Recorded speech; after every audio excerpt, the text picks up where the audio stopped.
ಇಡೀ ಬೆಂಗಳೂರಲ್ಲಿ ಆತಂಕದ ಅಲೆಗೆ ಕಾರಣ ಆಗಿದ್ದಂತಹ ರಾಮೇಶ್ವರಂ ಕೆಫೆ ಬಾಂಬ್ ಬ್ಲಾಸ್ಟ್ ಪ್ರಕರಣಕ್ಕೆ ಸಂಬಂಧಪಟ್ಟಂತೆ ಪೊಲೀಸರು ತನಿಖೆಯನ್ನ ಚುರುಕುಗೊಳಿಸ್ತಾ ಇದ್ದಾರೆ ಹಾಗೂ ಆರೋಪಿಯ ಜಾಡನ್ನ ಬೆನ್ನತ್ತಿದ್ದಾರೆ. ಆರೋಪಿಯನ್ನ ಬಂಧಿಸೋದಕ್ಕೆ ಇನ್ನಿಲ್ಲದ ಕಸರತ್ತನ್ನ ಕೂಡ ಮುಂದುವರಿಸ್ತಾ ಇದ್ದಾರೆ.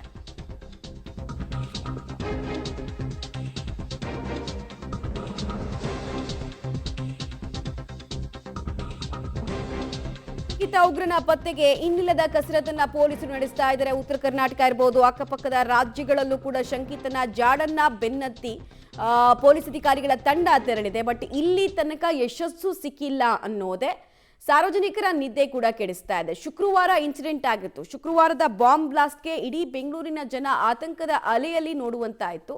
ಬಟ್ ಘಟನೆ ನಡೆದು ಆಲ್ಮೋಸ್ಟ್ 3ನೇ ದಿನ ಆಯಿತು. 3ನೇ ದಿನ ಆದರೂ ಇನ್ನೂ ಲೀಡ್ ಸಿಕ್ಕಿಲ್ಲ ಪೊಲೀಸರಿಗೆ. ಬಟ್ ಸರ್ಕಾರ ಹೇಳ್ತಾನೆ ಇದೆ, ನಾವು ಬಂಧಿಸ್ತೀವಿ ಅಂತ ಹೇಳ್ತಾ ಇದ್ರು. ಕೆಲವೇ ಗಂಟೆಗಳಲ್ಲಿ ಬಂಧಿಸ್ತೀವಿ ಅಂತ ಶುಕ್ರವಾರ ಹೇಳಿದ್ರು. ಬಟ್ ಕೆಲವೇ ಗಂಟೆಗಳು ನಡೆದು ಸುಮಾರು ಹೊತ್ತೇ ಆಗೋಗಿದೆ. ಬಟ್ ಸ್ಟಿಲ್ ಶಂಕಿತ ಯಾರು ಅನ್ನೋದು ಇನ್ನೂ ಗೊತ್ತಾಗ್ತಾ ಇಲ್ಲ. ಹಲವು ರೀತಿಯಲ್ಲಿ ಪ್ರಕರಣವನ್ನ ಭೇದಿಸೋದಕ್ಕೆ ಅಂತ ಹೇಳಿ ಟ್ರೈ ಮಾಡ್ತಾನೆ ಇದ್ದಾರೆ. ಆದರೆ ಇಲ್ಲಿ ತನಕ ಮೇಜರ್ ಬ್ರೇಕ್ ಥ್ರೂ ಸಿಕ್ಕೇ ಇಲ್ಲ.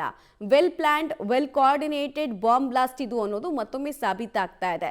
ಹಿಂದಿನ ಬಾಂಬ್ ಬ್ಲಾಸ್ಟ್ಗಳಿಗೂ ಈ ಬಾಂಬ್ ಬ್ಲಾಸ್ಟ್ಗೂ ಸಾಮ್ಯತೆ ಇದ್ದಿದ್ರಿಂದ ಹಿಂದೆ ಭಾಗಿಯಾಗಿದ್ದಂತಹ ಆರೋಪಿಗಳನ್ನು ವಿಚಾರಣೆ ನಡೆಸಿದ್ರು. ಇಲ್ಲಿ ತನಕ ಯಾವುದೇ ಲೀಡ್ ಅಥವಾ ಮೇಜರ್ ಬ್ರೇಕ್ ಥ್ರೂ ಪೊಲೀಸ್ ಇಲಾಖೆಗೆ ಸಿಗದೆ ಇರೋದು ಆಬ್ವಿಯಸ್ಲಿ ಪೊಲೀಸ್ ಇಲಾಖೆಯ ತನಿಖೆಗೆ ದೊಡ್ಡ ಸವಾಲಾಗಿ ಪರಿಣಮಿಸ್ತಾ ಇದೆ. ಈ ಪ್ರಕರಣವನ್ನು ಹೇಗೆ ಭೇದಿಸ್ತಾರೆ ಅನ್ನೋದೇ ಈಗಿರುವಂತಹ ಕುತೂಹಲ.